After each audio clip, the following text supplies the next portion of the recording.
자, 올림포스 영어 독해 기본 2 실용문 내용 불일치 중에서 이제 도표했었던 부분입니다. 수능 대비 애널리시스고요. 자, 요거는 그냥 내용만 잘 알아두시면 되고, 여기에 대해서 이제 선생님이 그 표에 대한 해설만 좀 하도록 하겠습니다.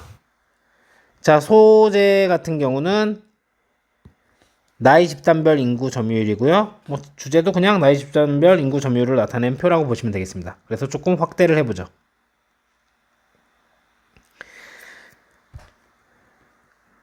자, 요 도표, 그러니까 도표를 여러분 푸실 때 뭐부터 보셔야 되냐면, 실제로 이런 내신 말고 이제 수능에서 푸실 때는 밑에서부터 막 이 글을 읽어 제끼는 게 아니고, 이 글들을 막 읽는 게 아니고, 우선 도표가 뭔지를 파악을 해야 됩니다. 제목이 뭐예요?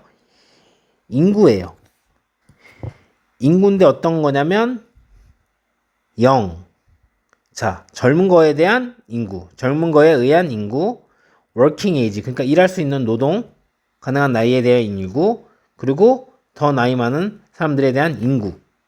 자, 그러니까 뭐예요? 어린애들, 일할 나이, 더 나이 많은 사람들, 그룹에 의한 인구를 나타낸 거예요. 그럼 이거 인구 비율을 나타낸 거구나. 얘가 0이고, 어린애들이고, 표시가 돼 있네요. 15살 밑에. 아니, 이걸로 내가 이해를 못했어. 그럼 여기 나와 있잖아요.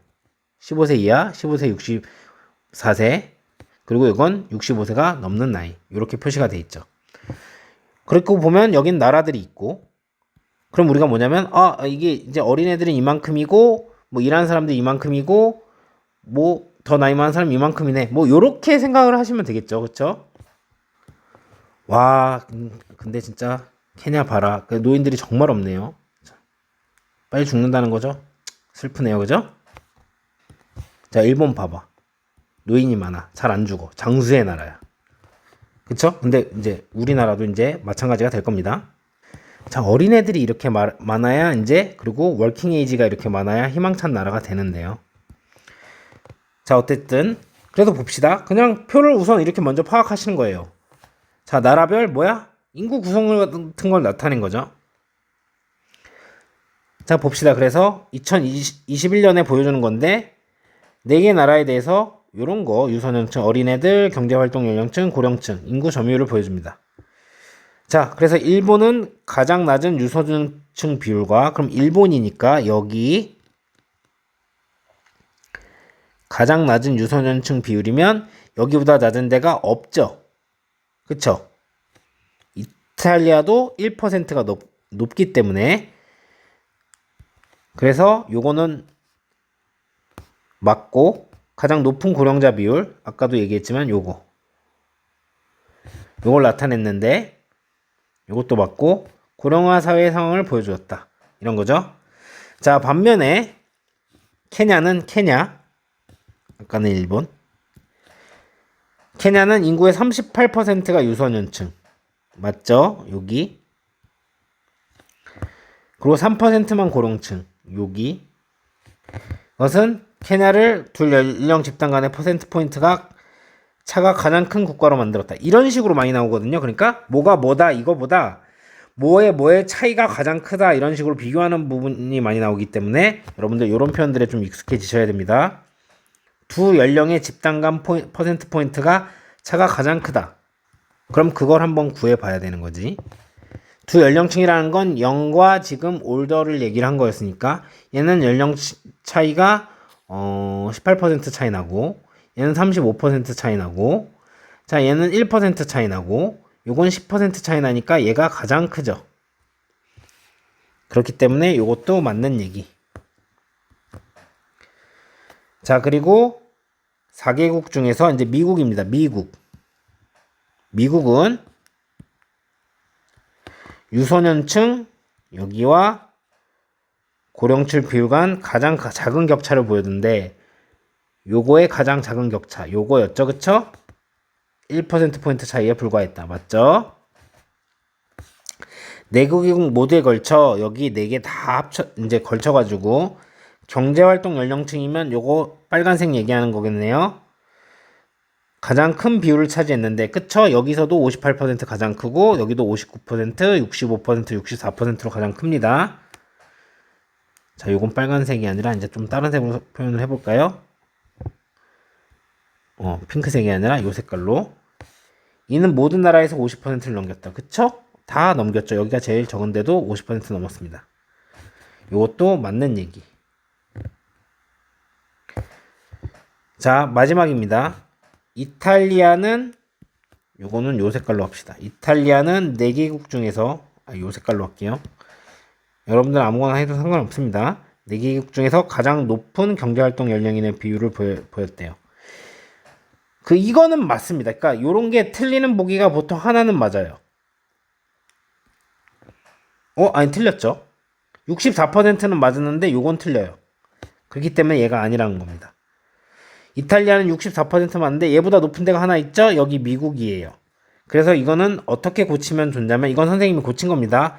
미국이 가장 높은 경제활동 연령인 여기 65% 그리고 65%였다. 이렇게 나타내는 게 맞죠? 원래는 이렇게 문장이 나와서 얘가 틀린 보기였습니다. 이렇게 보시면 되겠습니다. 도표는 뭐 일치불일치를 제외한 이제 다른 지문으로 내기는 좀 어렵죠.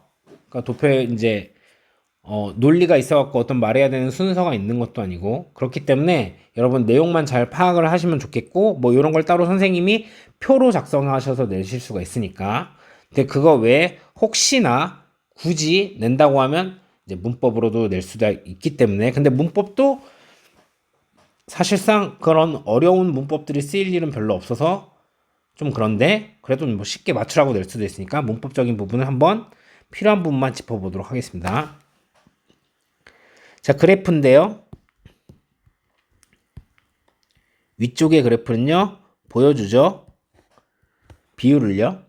점유율. 인구의 점유율을 보여줍니다. 비율. 나누는 정도를 얘기하는 거죠. 그쵸? 사람들의. 유소년층, 어린애들, 이제 노동인구, 그리고 노령층 그룹들에 있어서 4개의 선택된 나라들에 있어서 2021년에 자, 여기 선택된 나라들이니까 그러니까 얘를 선택하는 나라들 이런 식으로 selecting 이렇게 쓰면 안 될 거고요. 자, 이 나라들 중에서요. 일본은요. 나타냈습니다. 가장 적은 비율을요. 어린 유소년층의 비율을 나타냈습니다. 그리고 가장 높은 비율을 나타냈습니다. 노령층에.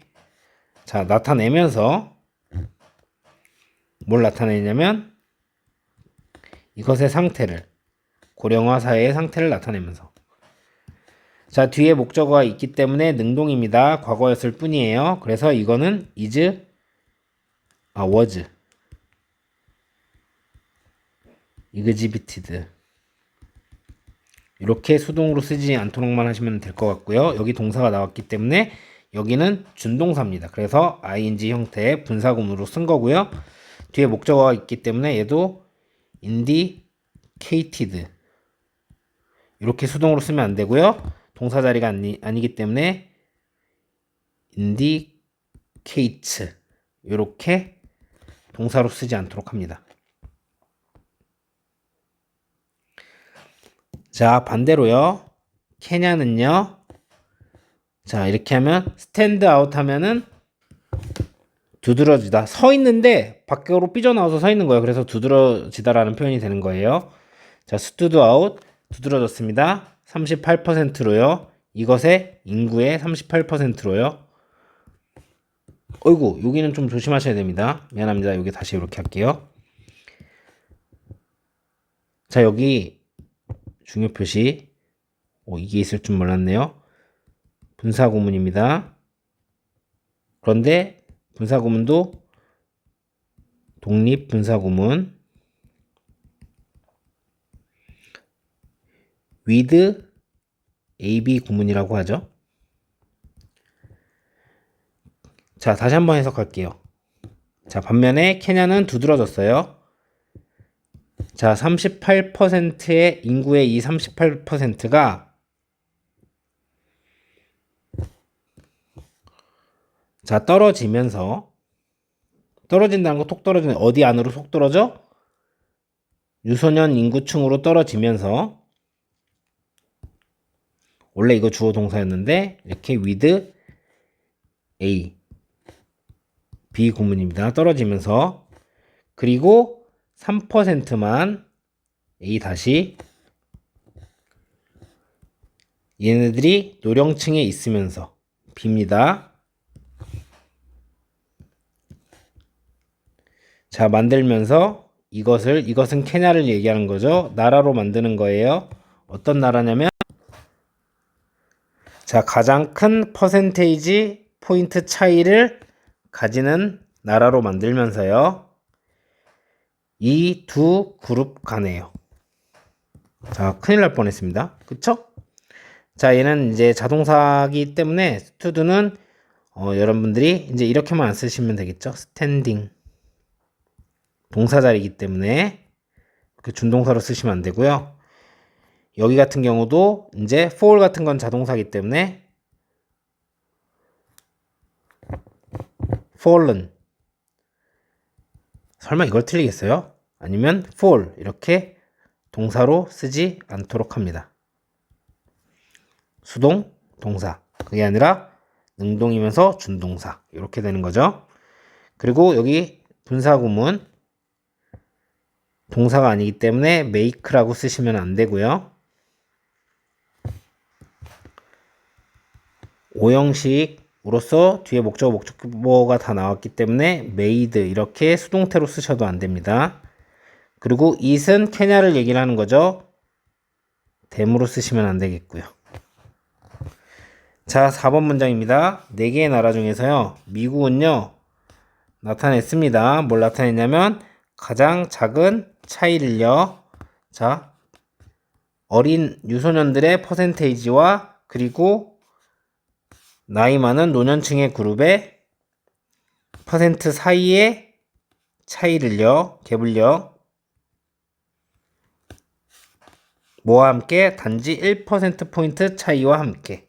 이렇게 하시면 되는 거고, 여기 동사 자리이기 때문에 여기다 준동사 displaying 이렇게 안 쓰시면 되고, 그리고 얘는 과거일 뿐이지 수동이 아니기 때문에 여기에다가 여러분들이 was displayed 이렇게만 안 쓰시면 되겠습니다. 자, 5번 문장입니다. 4개국에 걸쳐서요. 자, 경제활동 연령층이 자, 차지를 했습니다. 가장 큰 비율을요. 자, 능가하면서요. 50%를요. 각각의 나라에서. 자, account for 하면 차지하다 라고 해서 한꺼번에 타동사로 보라고 자주 말씀을 드렸고요. 동사 자리이기 때문에 accounting for 이렇게 쓰신다던가, 자, 여기를 이렇게 수동태로 is was겠죠. 만약에 나온다면 accounted 이렇게 쓰지 않도록 합니다. 자, 분사구문이고요. 뒤에 목적어가 있기 때문에 우선은 동사 자리가 아니기 때문에 exceed 이렇게 쓰시면 안 되고, 뒤에 목적어가 있기 때문에 이제 수동으로 exceeded 이렇게 쓰지도 않는 거. 그리고 선생님이 알려드렸듯이 each 다음에는 뭐예요? 단수 명사기 때문에 여기에다가 country가 아니라 countries 이렇게 복수로 쓰지 않는 거. 자, 6번 문장입니다. 이탈리아는 가졌어요. 가장 큰 퍼센테이지를요. 자, 경제활동 그룹이에요. 4개의 나라 중에서요. 그리고 64%. 자, 요게 틀렸다는 거죠. 요게 틀린 보기였습니다. 요게 틀린 보기. 그래서 선생님이 요거는 만든 겁니다. 미국이 가졌다는 거죠. 가장 큰 퍼센테이지를요. 일하는 사람들의 4개 나라 중에서 65%였다. 이렇게 보시면 됩니다. 자, 내용은 볼 거 없고요. 그냥 요거 하나만 기억해 주세요. 다 앞에서 설명하고 하는 내용이고, 선생님이 여기에다 이렇게 고쳐뒀어요. 실제로 이게 틀린 보기였기 때문에 맞는 보기로 이렇게 고쳐놨거든요. 그래서 선생님이 요거는 맞게 만든 다음에 요 다섯 개는 아니고 요거를 틀리게 할 일은 없으니까 요거 4개 중에서 뭔가를 고치실 수 있습니다. 요런 이제 가능성을 생각해 두시고 공부를 하시면 좋겠는 거.